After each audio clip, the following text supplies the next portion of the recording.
Hi everyone, welcome back to another video on my channel. Today I'm doing a removal of my own nails, but this video was actually filmed a few months ago now. Well, the video for these nails I'm removing on this video are on my channel, so you can see how far ago it was, how long ago it was, sorry. But yeah, I completely forgot that I filmed this, so the footage has just been sat, like all the clips have just been sat on my phone for ages, and I've just come to upload a different video and found these ones. So I was like, oh, might as well put them together and actually upload them instead of just keeping them on my phone forever, even though it's basically outdated now because I've done my nails like twice since this, but never mind. So this is a removal video of Builder Gel and then application of Ultima gel from Nail Order. It's sort of like a multi-use gel. So definitely worth looking into if it's the kind of thing that you'd use. I didn't actually have it on for long. I just couldn't be bothered to mess about. Well, not mess about, but I couldn't be bothered to do a full infill and then new design and everything. So I just completely took everything off and just did a quick overlay of Ultima. And I'd never actually worn it before. I don't really use it. It just sort of sits in my drawer. So I thought it'd make sense to actually give it a go. Especially if I want to come to use it on a client at some point, it would be nice to know how it works and how well it applies and stuff. So this bit here that I'm using is a extra coarse bit, and I don't actually know like what it's called or anything. I got it from somewhere like Temu. It was either Temu or Shein or something like that. But I don't use these really cheap carbide bits on my clients because, well, I don't know, to be fair. I suppose you could. I don't trust them enough to do that because of how cheap they are. But I just have these in to be able to use on myself and stuff. Saves me using my really good bits that are really expensive. Not expensive, but, you know, the ones that cost more. I don't want to waste the uses of those on myself, which probably sounds really silly. But these ones that are cheap will last me forever because I only do my nails once a month. And I get a couple of months, well, like 3 months out of a bit that I'm using on clients all every day. So you can imagine how long these will last if I only use them on myself once. So that was a really long explanation. Wasn't really necessary, but just explaining to you because I didn't want anyone to ask me for the link or anything because I don't have it. I don't actually remember where I got it from. I've had it for a long time in my collection. But yeah, I'm just using it to take the bulk down off these nails. They are quite thin anyway because I'm really anti thick nails, which has not always done me many favours because I do my own nails slightly too thin sometimes and they snap, which is inevitable, but that's just me. Wouldn't do it on my clients, of course. So yeah, I'm just removing the bulk of the gel off my nails, making sure that I get all of the previous design and colours off, and then also making sure to take off as much of the bulk as possible without actually going down to the natural nail. I do not want this bit to touch my natural nail at all. It will rip it to shreds, and you can imagine that's not very fun because it is very, very coarse and we don't want to create too much heat either. So I'm making sure to not go over the same area in the exact same place multiple times, and then if you do somehow do that by accident, just ignore that area for a little bit, move on to the left side of the nail or something, and then go back to it. This makes soak off a lot quicker, by the way, if you remove the majority of the product first, because then you've got less to soak. And I find that filing off with an e-file is much quicker than soaking off with acetone. So even though I do a mixture of the two for removal, it's so much quicker to get the majority off with an e-file. This is all in normal time, by the way, this whole video. Obviously, I've like missed bits out and stuff and skipped certain parts. I'm not even in frame at this point. I obviously noticed then.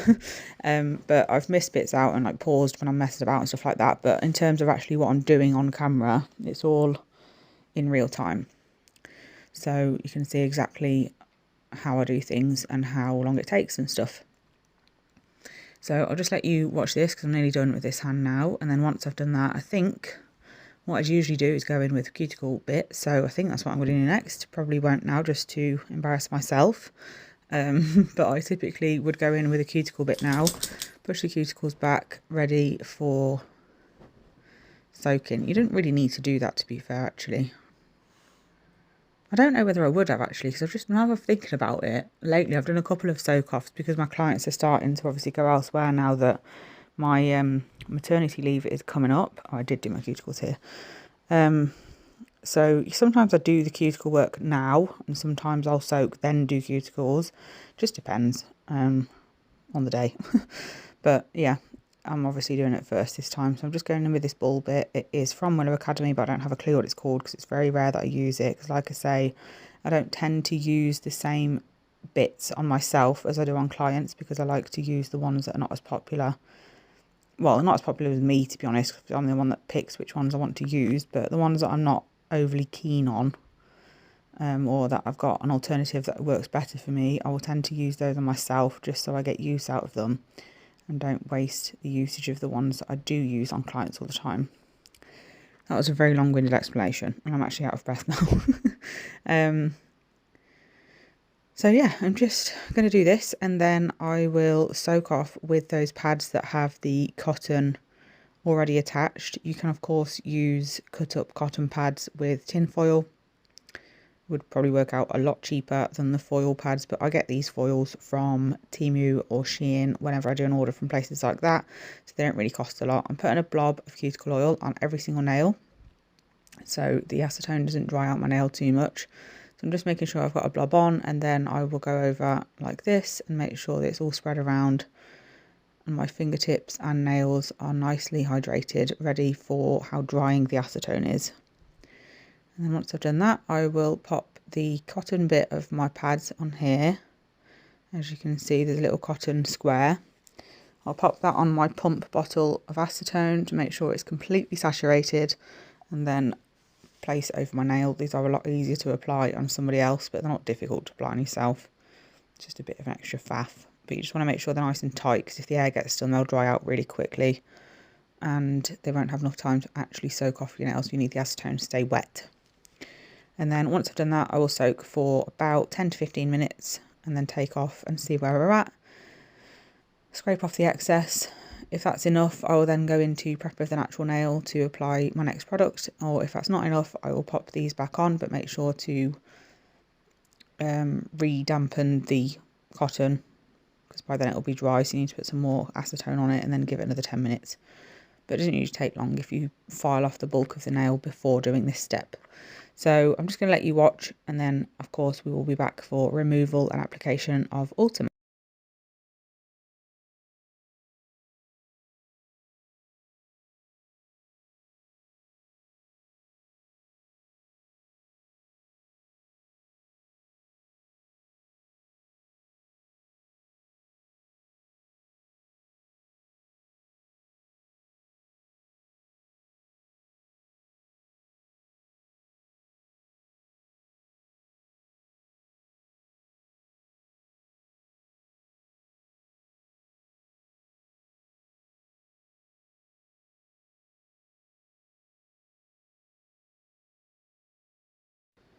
Okay, so I take off one cotton or one foil wrap at a time, because you don't want to take them all off, because then while you're working on one, the other ones are going to be drying up and re-hardening, which obviously we don't want because it's going to waste time. So here I am just easing off that gel. It looks like I'm being really aggressive, but I'm not. I am definitely more aggressive on my own nails than I'm a client, that is for certain.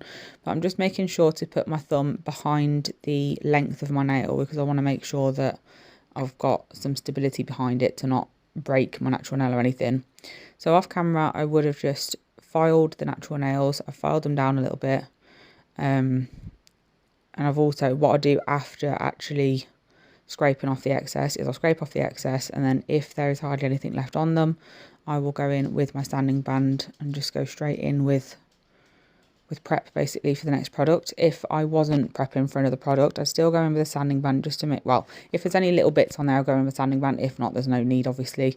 But then I'd usually just buff the nails smooth with a smooth buffer and then apply some cuticle oil. Nice and easy if I wasn't having anything on my nails at all. But I can't remember the last time I did that, to be honest. I don't really do well with my complete natural nails because they are very weak due to damage caused by myself over the past 16, nearly 17 years of doing nails. I started doing them when I was 10, and obviously you can imagine the damage I caused back then when I had no idea what I was doing. But here we are, just applying the X Prime from Nail Order. This product is recommended for underneath of all of Nail Order's gel products, so you definitely need a bottle of this in your collection if you're using nail order. And then once I've done this, I will go in with the application of Ultima. I do find that Ultima has a slightly worse heat spike if you apply it too thick, because of course it is clear, so it's gonna, like, the reaction is going to happen quicker because there's no colour for the lamp to penetrate or anything, so it does happen slightly quicker than usual. So I just make sure to not apply it too thick, and also not allow my nails to get too hot. If I notice it's happening, take my hand out straight away before it has a chance to get worse, and I'll just cure a few seconds at a time until it's eased, and then I can put my hand in properly. So I'm just going in with my thumb here. I'm just going in with Ultima, applying it really, really carefully to that cuticle area so we don't flood, because it is a slightly thinner product than the Angel Builder Gel, because of course this is more like a, I'd describe it as like a rubber base sort of product. But the retention of this product is absolutely amazing. It is really, really good.